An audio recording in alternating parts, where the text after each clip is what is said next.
partir de agora, então, as perguntas para o doutor Henrique, que ele já contou porque ele seguiu, né, para ser um especialista na pediatria. Ele é um dos mais conceituados pediatras do Brasil. 50 anos de experiência. Primeira pergunta, de onde vem? Vamos ver. Oi, Faustão. Meu nome é Birajara. Eu sou de Guarulhos. Eu gostaria de fazer uma pergunta para o doutor. Pois não. Doutor, com qual frequência eu devo levar meu filho para o pediatra? Ela pergunta. A pergunta é muito procedente, né? O pediatra está aqui para atender crianças, e hoje em dia é moderno também a ebiatria, atender adolescentes. E a frequência ao consultório pediátrico, ela vai diminuindo de acordo com a idade que a criança tem e vai aumentando de acordo com a insegurança que os pais têm. Então, normalmente, durante o primeiro ano de vida, nós fazemos visitas mensais. A partir do segundo ano, o primeiro ano completo até o segundo completo, trimestrais, e a partir do segundo ano até o terceiro, semestrais. Seria o ideal esse tipo de coisa, que no Brasil não acontece. Não acontece, eventualmente, por falta de informação, sabe, Fausto? E na realidade, por que isso? Porque realmente a criança, quando se desenvolve, ela não se desenvolve linearmente conforme os estudos, né? Cada criança é uma criança diferente, mesmo irmãos gêmeos nunca são iguais. Cada caso é um caso, não adianta querer achar que isso serve, esse é o básico. Exatamente, então nós precisamos ficar atentos para as coisas que vão acontecendo. Surpreendendo eventuais desvios, nós podemos prevenir problemas futuros. Olha aí, outra pergunta aqui para o doutor Henrique Krajner, do Brasil inteiro, porque de onde vem? Olá, Faustão, meu nome é Fábio, sou do Ubatã, Bahia. Queria tirar uma dúvida com o doutor. Qual é a melhor posição para o bebê dormir? Tem isso? Posição do bebê dormir. É mesmo? Na verdade, ele quer dizer do bebê recém-nascido dormir, né? Porque um bebê como eu já dorme em qualquer posição, até em pé, né? Então, na verdade, eu já dormi em pé no ônibus, né? Mas, enfim, nos primeiros meses de vida, a mídia não divulga, os trabalhos também não, mas nós temos, assim, evidências científicas das neurociências, da epigenética hoje em dia, que o bebê, quando nasce, ele não acorda, ele dorme em coma por 2 meses ou semicoma. A criança que nasce, ela não desperta, não tem como. Ela é um koala, então.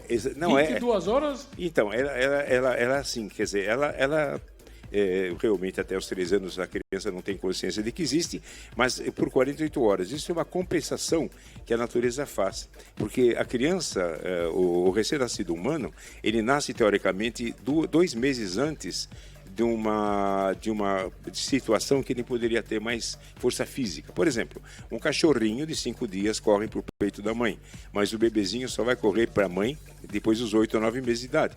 Então nós somos muito mais carentes. Mas por que a gente nasce 2 meses antes?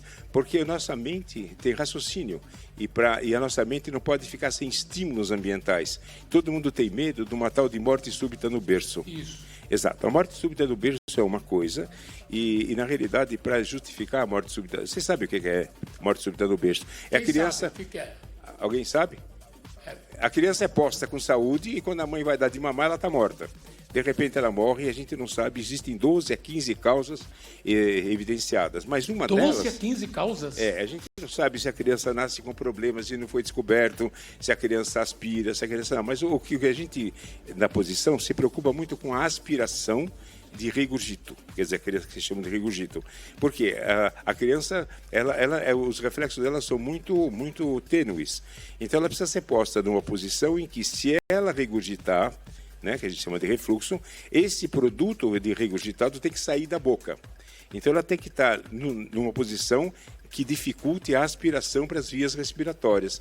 Então a posição melhor é de lado, e de preferência sobre o lado direito, porque é o lado em que o estômago drena para o lado direito. Então você facilita pela posição gravitacional o esvaziamento do estômago. Mas tem mais perguntas, falamos já da Bahia, Guarulhos, quem vem agora? Oi, Faustão, meu nome é Beatriz, eu tenho uma dúvida. A filha de uma amiga tem um bebê recém-nascido e eu gostaria de saber se as vacinas são gratuitas, são pagas, como que funciona?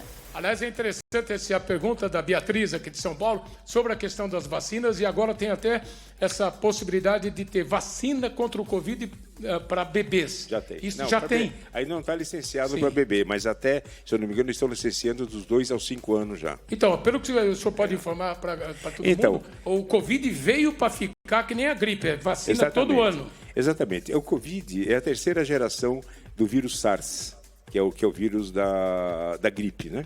É uma evolução. Nós não queremos, nós tentamos matar o vírus para sobreviver. Acontece que o vírus também quer sobreviver. Nós mudamos a nossa vida para sobreviver, ele também muda a nossa vida. Então, uma vez, esse vírus, ele veio para ficar... A caça do rato e o gato. Exatamente. Gato e o rato, olha aí. E as vacinas são uma das maiores conquistas que nós temos na nossa ciência, né? Inclusive, as vacinas, a pergunta dela foi se é gratuito ou não. As vacinas gratuitas ou as pagas são as mesmas. Eles conseguem comprar, exatamente, é mais fácil, mas nós temos o nosso sistema do SUS, um dos sistemas mais adiantados de assistência médica do mundo. Brasil inteiro tem perguntas aí, ó. Oi, doutor. Oi, Faustão. Opa. A impressão que eu tenho é que as crianças de hoje em dia estão mais ansiosas. Isso é verdade? Olha aí, ansiedade é uma coisa nova ou já desde o tempo da gripe espanhola já tinha? Existe muita confusão na terminologia. O que se tem assim, evidenciado pelas neurociências é o seguinte: nós vivemos para evoluir, e para evoluir nós temos que ter conquistas progressivas. Para conquistar alguma coisa, nós temos que nos dispor a conquistar, enfrentar e ter o enfrentamento. Quando a gente tenta conquistar alguma coisa, existe uma fase que a gente chama de fase de estresse. Estresse é aquela fase de que você vou ou não vou conquistar a menina, não vou para quê, não vou. Você tem que resolver logo, porque essa fase é uma fase produtora de cortisol. E o cortisol é o hormônio que judia o nosso corpo, ele produz imunodeficiência. Então uma mulher que está apaixonada, ela está vivendo sob estresse? Não, ela tem que resolver, sim, ela tem que resolver logo. Ou ela conquista aquele cara... Todo mundo aqui prestando atenção agora, tá vendo? Ou vai lá e conquista o cara, ou desiste de vez, porque senão vocês vão ficar doentes. Olha aí! Exatamente. Em criança, como a gente pode perceber essa ansiedade na criança? Por exemplo, roer unha. Pode ser um indício de que a criança está ansiosa? Então, isso aí sempre pergunta... Eu sempre fui um roedor de unha. Na verdade... Na verdade, isso não é sinal de ansiedade, é sinal de incompetência. Entende? Quer dizer, da maneira que a gente era criado antigamente, nós tínhamos que dar certo, né? O menino judeu tinha que ser o melhor e tudo mais. Então a gente era muito estimulado pelo ambiente a ser.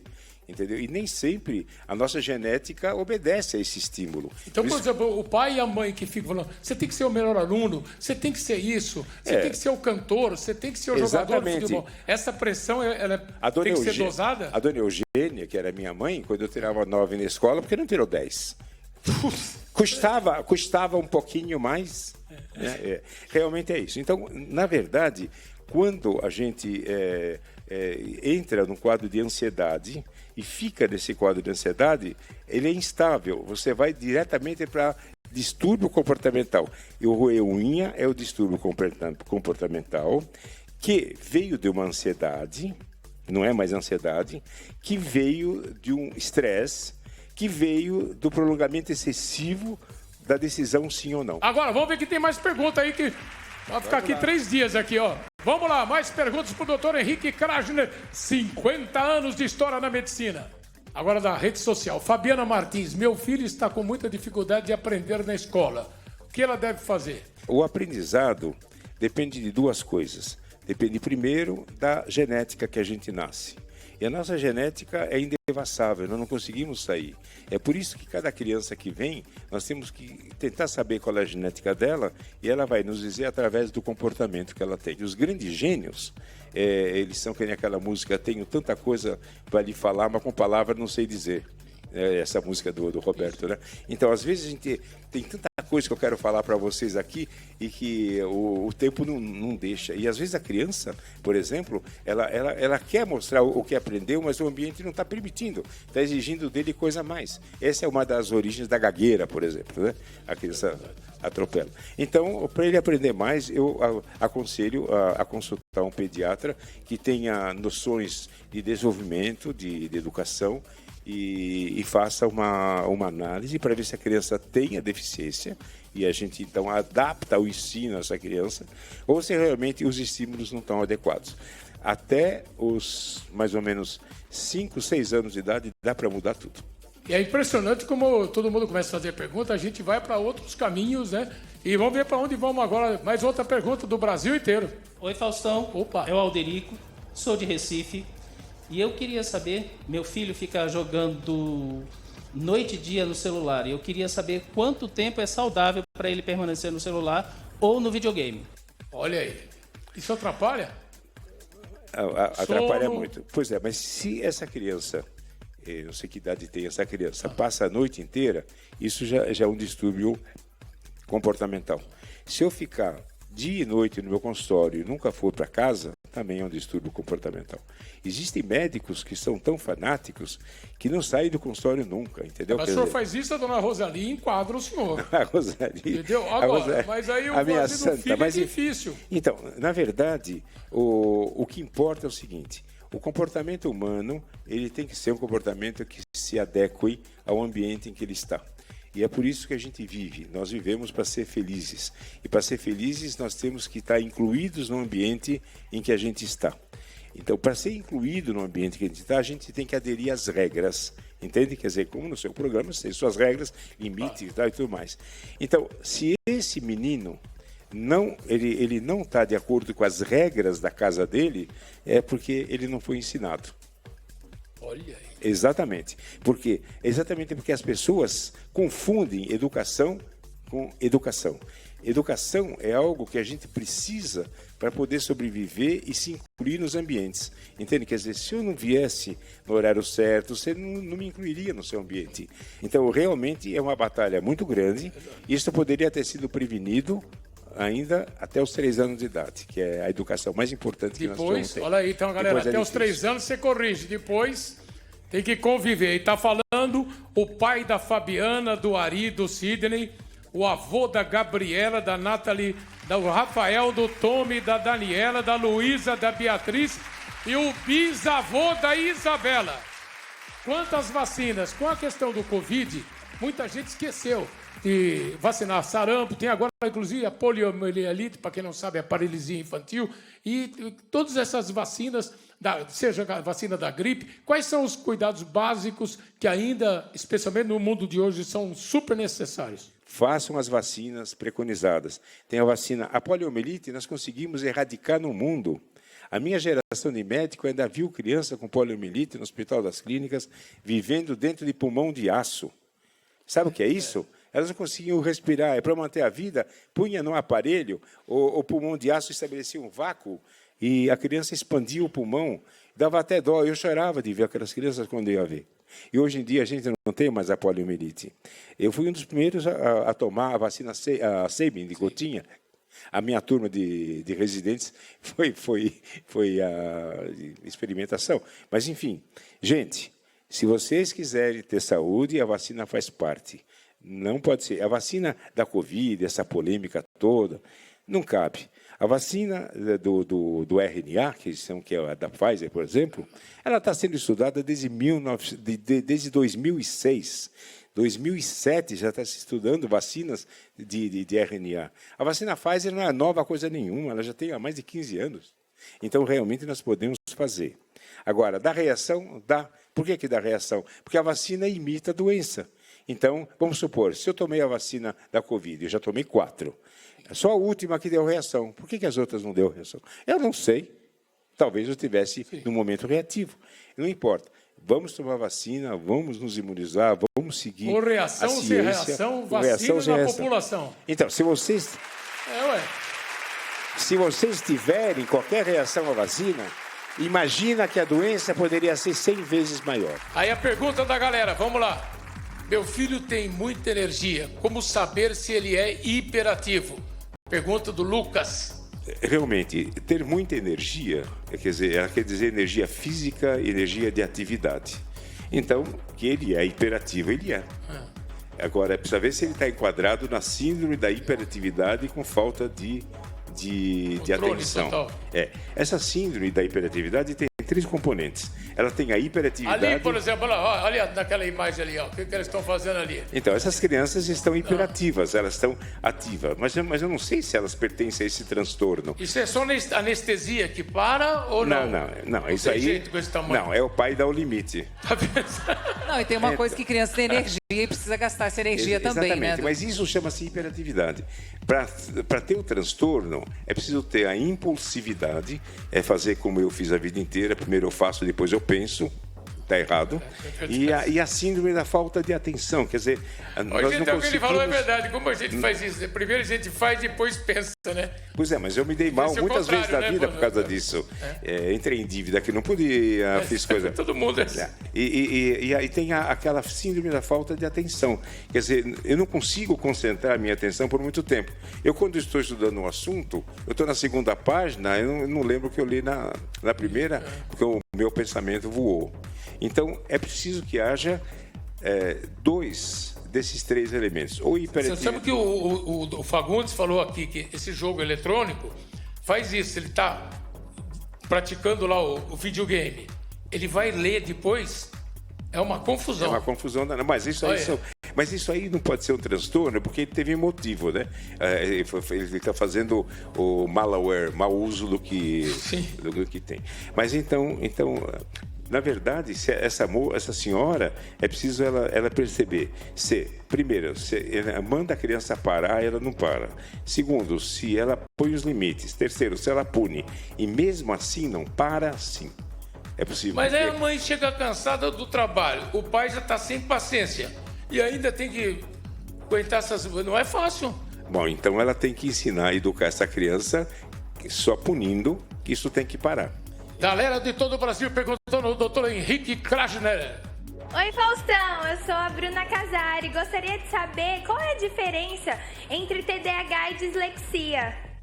TDAH e dislexia. O déficit de atenção é déficit de atenção.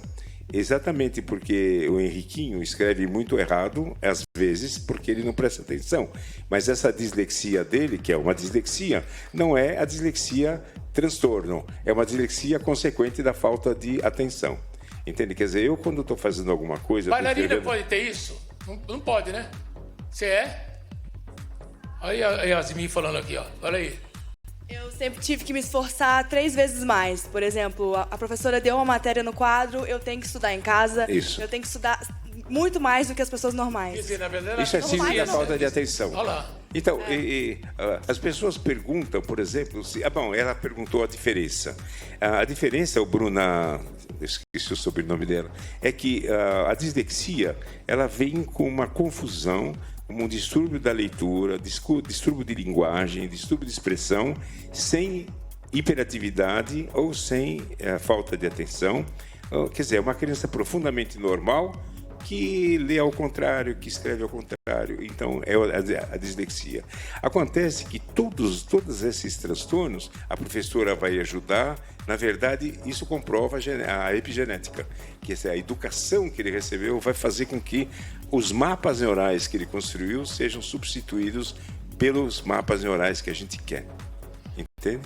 O doutor Henrique Krasner voltará aqui outras vezes com o nosso convidado, porque é impressionante a diversidade de assuntos dos livros dele e também não dá para responder em 2 perguntas, em 2 frases, mas cada vez que ele vem aqui ele traz ótimas informações, principalmente a experiência, a sabedoria de 57 anos, né, cuidando das crianças e principalmente da formação dessas crianças. E ele vai voltar outras vezes aqui com certeza.